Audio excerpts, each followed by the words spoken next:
తత్వాలను వివరించే విధంగా 18 మెట్లను కూడా ఏర్పరిచాడు. ఈ 18 పవిత్రమైన మెట్లు 18 కొండలకు, 18 మంది దేవతలకు, 18 తత్వాలకు ఆనవాలుగా ఉన్నాయి. 18 కొండలైన ఇంజిపారమల, కాళేకట్టిమల, పుదుచ్చేరిమల, కరిమల, తలైపారామల, దేవరమల, శ్రీపాదమల,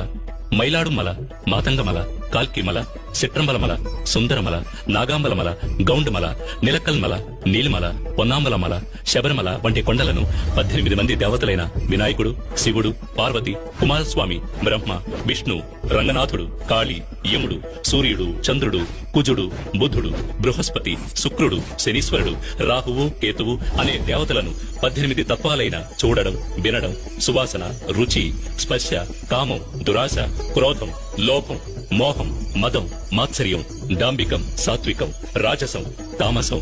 విద్య, అవిద్య వంటి గుణాలను తెలియజెప్పే విధంగా స్వామి తత్వాధీనుడై ఉన్నాడని తెలియజెప్పడం